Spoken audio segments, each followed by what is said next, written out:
Namaste. I'm going to tell you a story about Durga. Durga, the mother goddess, is very easy to please. All she requires from the people who pray to her, the devotees, is to have a pure heart and to have devotion. There was once in a village a woman, her name was Gorchari. She had 3 sons. All 3 sons were good boys, and Gorchari's husband died very early, so the boys had to work, and they worked very hard. The 3rd son was not very clever. He could never hold a job. Whatever he was asked to do, something would go wrong in it. He was asked to milk the cows. While he would be milking the cows, the cow would kick the bucket and the milk would fall over. When he was churning the butter, some animal would fall into the butter and they would have to throw the butter away. When he was plowing the fields, the oxen would break the yoke. One misfortune after another came upon the 3rd brother.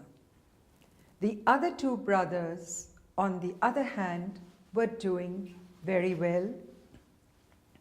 They had their homes, they got married, their wives were beautiful, and they were hard-working men.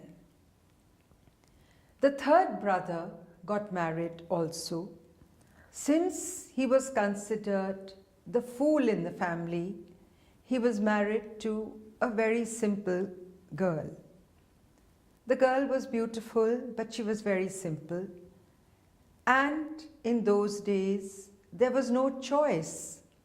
She also came from a poor family, and since she had no cows, she had no wealth, she could only get married to this fool. Life was very difficult for the 3rd brother and his wife. They barely got enough to eat. The wife had to go out and beg. And the mother, Gorchari, felt very sorry for her son and his wife. She tried to give them leftovers from the brothers' table. But the brothers' wives were equally mean like the brothers. And they used to tell her, "How dare you give our food to that lazy man and his wife? Why can he not have a job like our husbands?" Still, the mother had a mother's heart, and she would take some food, tie it in the corner of her sari and give it to them. The foolish brother and his wife were extremely sad. And the wife used to pray to the mother goddess. That was one thing she did. She went every day to the temple to pray. She had just one sari, and she would wear the sari and jump into the stream, have a bath, and go to the temple. The sari was very old and brown. She had stitched it many times. And she used to think, "Oh mother, why do I have such difficulties in my life? Will I not ever see any kind of happiness, a full stomach for once, to be able to sleep after both of us have eaten our fill?" Diwali was coming, and as you all know, Diwali is the festival of lights. We clean our houses, we light lamps, and we pray to Lakshmi, the goddess of wealth, to visit our homes. It is also said that Lakshmi only comes to homes which are beautiful and clean and are welcoming to her. So the foolish brother and his wife were sitting and talking. The wife felt all this much more, and she was just thinking, what am I going to do? The festival of lights is coming, and I have nothing to offer Mother Lakshmi. She went to the temple and just lay down in front of Mother. She lay down on her stomach with her hands folded and said, I'm not leaving the temple now, Mother, because how can I go back to a dark house on Diwali?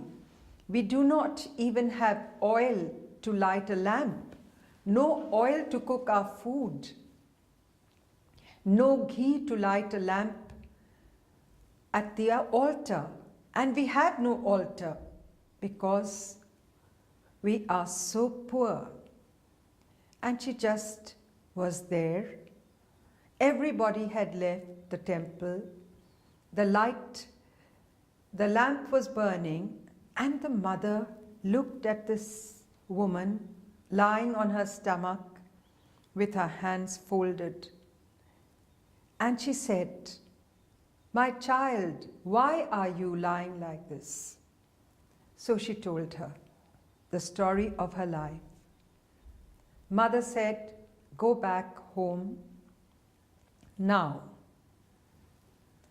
So she went back to her house, and when she came to the house, she saw that there was nothing there. And she thought to herself, why would Mother play a joke on me? I have nothing. And what joke can you play on somebody who has nothing in their life? And then she looked and she saw this beautiful house lit with lamps.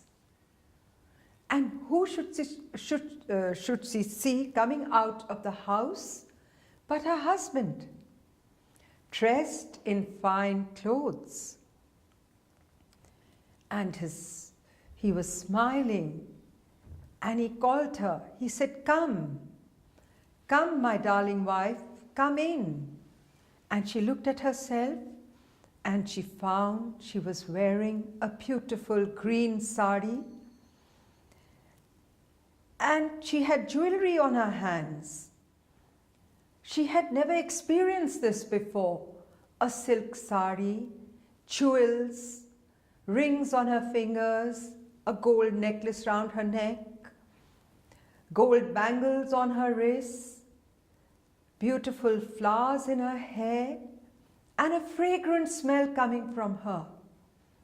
Again she thought, she says, I have not eaten any food. This must be a dream.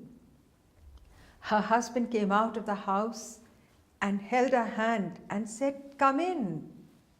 This is a miracle. She went into the house and found there was a table, and the table had beautiful food on it. They sat down and ate, and while they were eating, they noticed that all the vessels were made of gold. In the meanwhile, in this small village, word had spread far and wide. The brothers came with their wives, and they looked at the third brother and his wife, and they said, you are thieves. You have stolen this house. You have killed somebody. We are going to put you into prison. And then they heard this voice. And this voice said that I have blessed my disciple. The brothers and their wives were so ashamed. They left going backwards because the voice was the voice of the Mother Goddess. and the boy's mother, Gorchari, came and hugged her son and daughter-in-law. This story is a very popular story, and it's told normally during the times of Navratri. And it is to show that if we pray to the Mother Goddess, she takes care of us. Hari Om.